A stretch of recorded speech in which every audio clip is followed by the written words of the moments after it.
होता त्या दिवशी ठरवलं होतं की आतापर्यंत मी माझ्या व्यवसायासाठी फक्त 6 तास दिलेत. मी माझ्या वाढदिवसा दिवशी मी माझ्या व्यवसायासाठी 24 तास देणार आणि 24 तास इलॉन मस्क आपल्या ऑफिसमध्ये आपल्या व्यवसायासाठी काम करत होते. वाढदिवस म्हणजे फक्त आनंदाचा दिवस नसतो, तो आयुष्यात काहीतरी स्वप्न बघावी आणि ज्या स्वप्नात आपलं एक चैतन्य, एक मोठी वस्तू घडले, त्या वस्तूसाठी स्वतःला समर्पित करणं याला खऱ्या अर्थानं वाढदिवस साजरा करणं म्हणतात. मी नेहमी सांगत असतो, एक राजा होता. त्या राजाची एक इच्छा होती की आपल्या गावातल्या, आपल्या भागातल्या प्रत्येक माणसानं गरीब राहता कामा नये. प्रत्येक माणसाची इच्छा पूर्ण झाली पाहिजे, प्रत्येक माणसाची गरिबी दूर केली पाहिजे. तो दयाळू होता, तो समाजसुधारक होता. प्रत्येकाला दुःख काही असतं याची जाणीव होता कामा नये, यासाठी तो राजा धडपड करत होता. एके दिवशी तो राजा आपल्या राज्यातनं चालत जात होता. एका कोपऱ्यात त्यानं एक लोहार बघितला.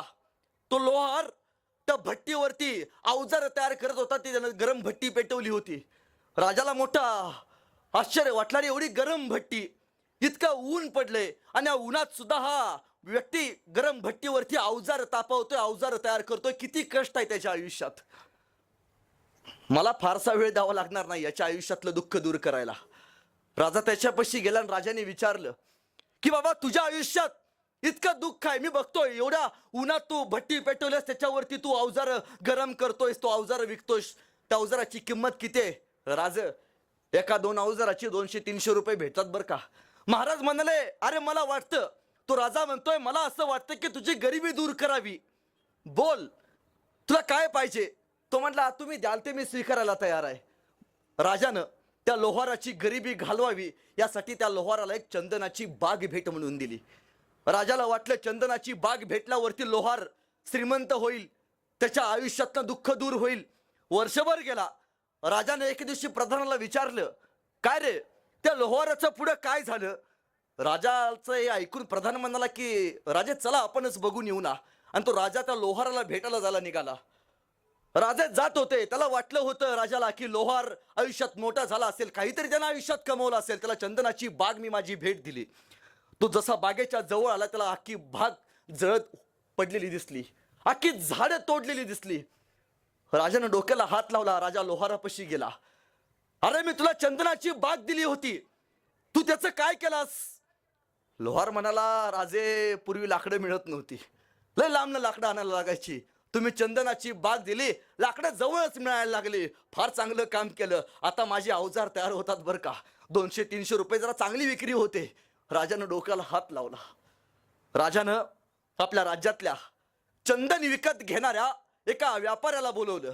तो व्यापारी आला आणि राजाने विचारलं की बाबा, या एका चंदनाच्या झाडातल्या एका चंदनाच्या झाडाची किंमत किती? या बागेतल्या एखाद्या चंदनाच्या झाडाची किंमत किती?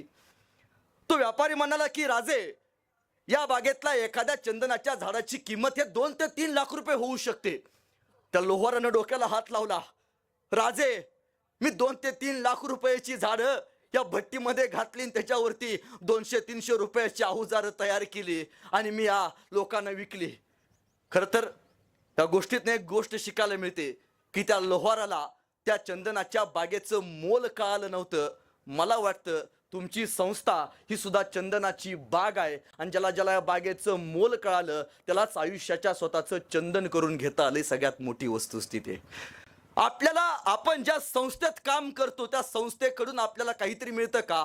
खरं तर देणारे फार असतात, आपल्याला ते मिळवता आलं पाहिजे, तिथंपर्यंत जाता आलं पाहिजे. मी एके दिवशी असंच एसटीत बसलो होतो, बस स्टँडवरती.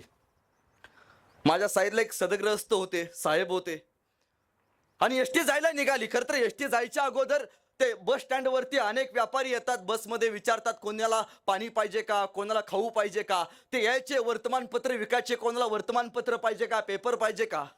अख्खी एसटी शांत होती, ते साहेब सुद्धा शांत होते, कोणी सुद्धा काही विकत घेतलं नाही.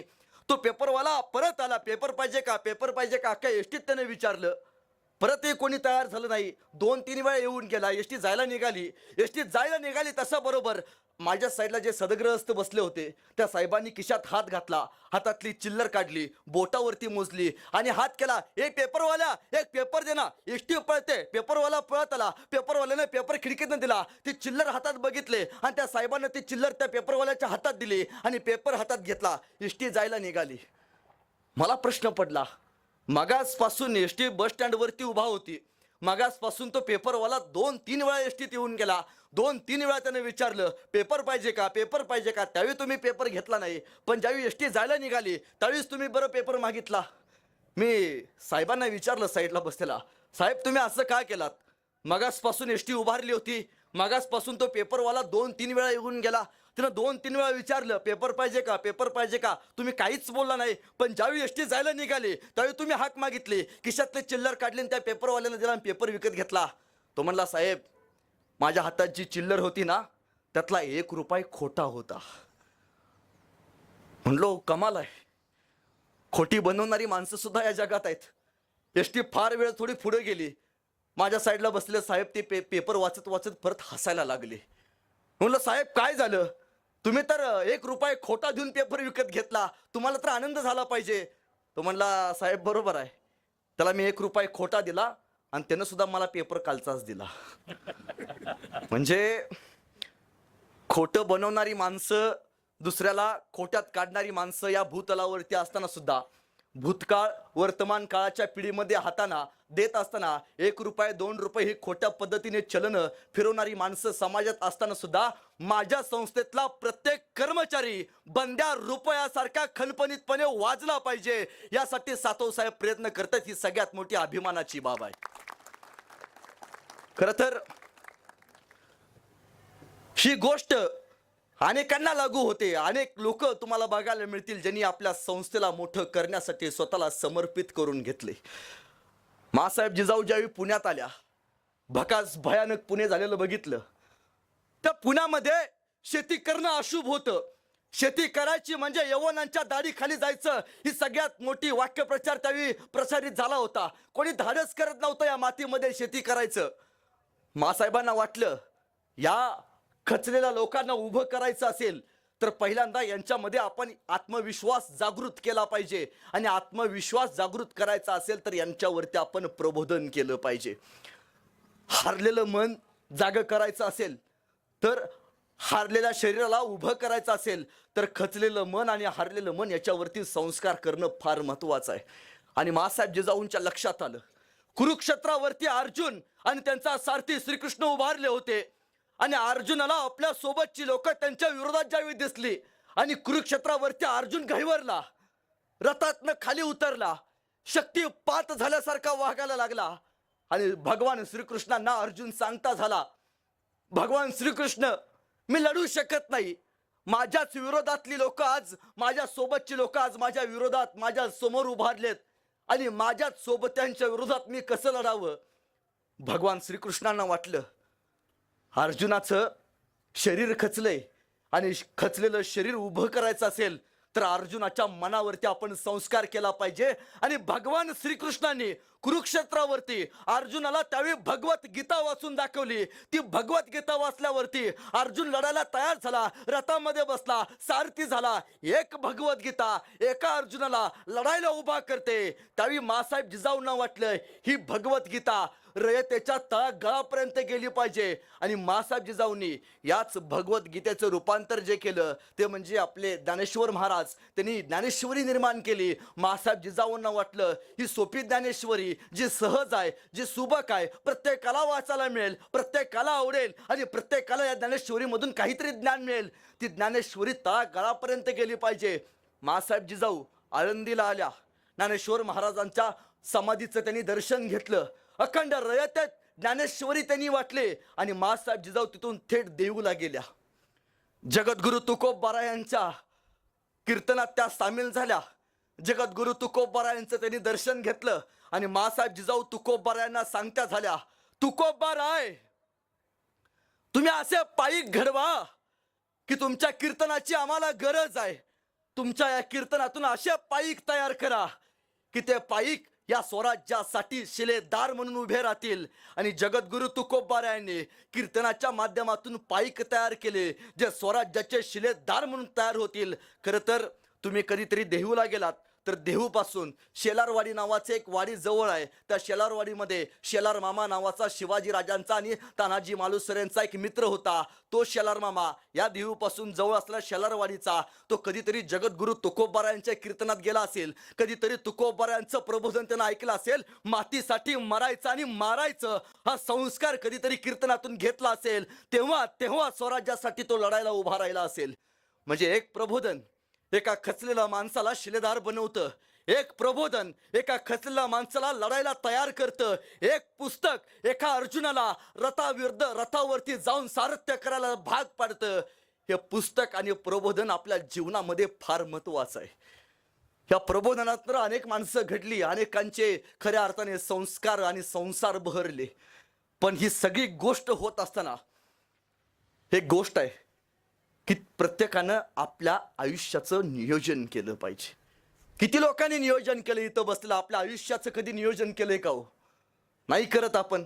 डोक्यावरती आपल्याला नेहमी वाटत असतं की आयुष्यात इतका मोठा होईल, आयुष्यात एवढी गाडी घेईन, आयुष्यात या गाडीमध्ये बसेन बर का, एवढ्या कंपनीचा मालक होईन बर का, एवढी मला चांगली पोस्ट भेटेल बर का. हे फक्त आपण आतापर्यंत डोक्यामध्ये विचार करत असतो. एवढं होईल, तेवढं होईल, तेवढं होईल. झालं, सायंकाळी झोपलं, संपलं सगळं. ह्याच्या पलीकडे कार्यकृती कधी होते का नाही? आपण लहानपणी एक स्वप्न बघितलेलं असतं, मोठं झाल्यावरती बापाला या गाडीतनं फिरवेन बर का. फक्त स्वप्न बघतो, कृतीत नाही दिसत कधी आम्हाला. स्वप्न कृतीत उतरायची असतात. स्वप्न फक्त बघून सोडायची नसतात. कृतीत उतरण्यासाठी आपण काय केलं पाहिजे? आपण आपल्या मुलांना, आपण स्वतः सुद्धा शिक्षण घेतलं पाहिजे. जो माणूस शिकतो, डॉक्टर बाबासाहेब आंबेडकर एके ठिकाणी म्हणतात की शिक्षण हे वाघिणीचं दूध आहे. आणि जे पोरगं वाघिणीचं दूध पितं ते गुरगुरल्याशिवाय राहत नाही. आपण शिकलं पाहिजे.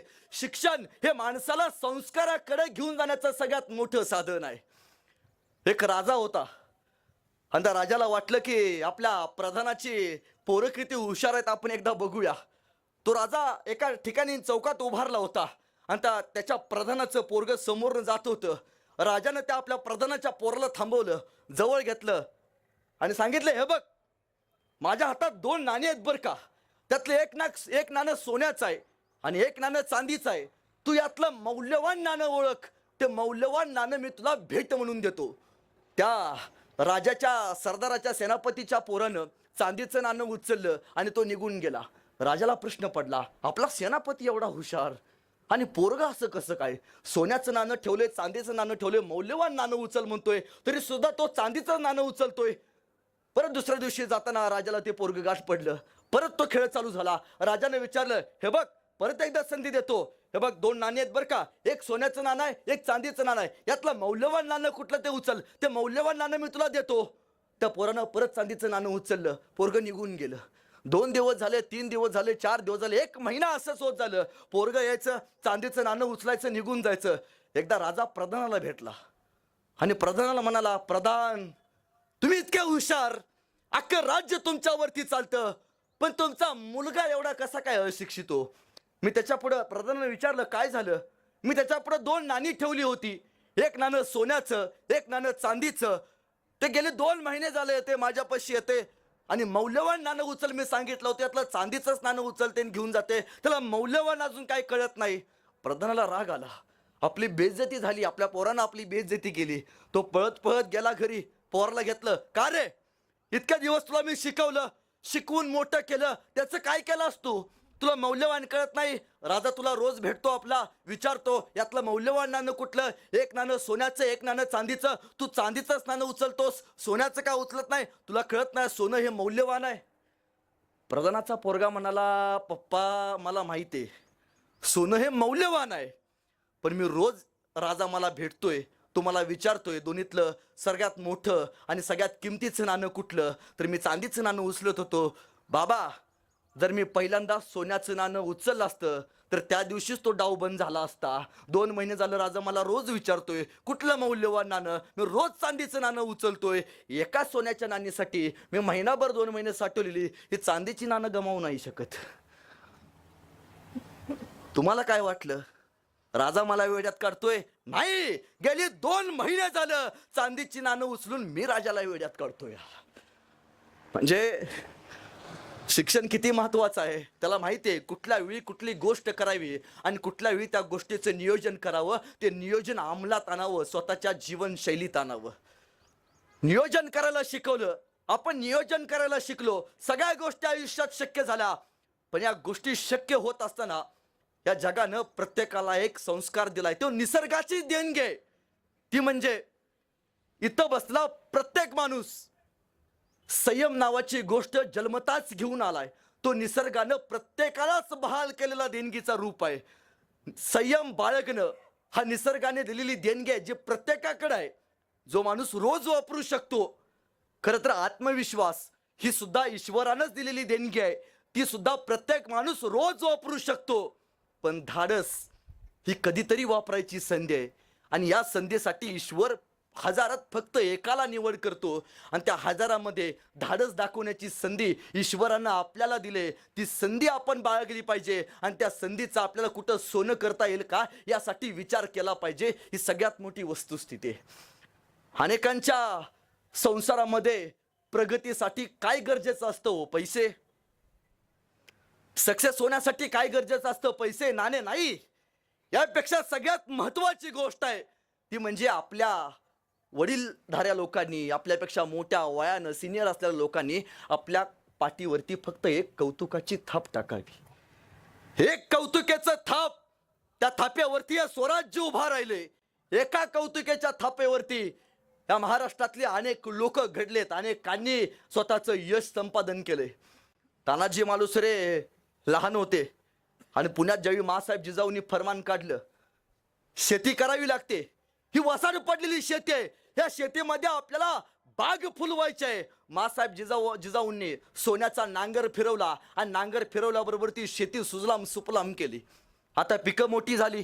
पिकं मोठी झाल्यावरती शेतकऱ्याचे दिवस आनंदाचे झाले.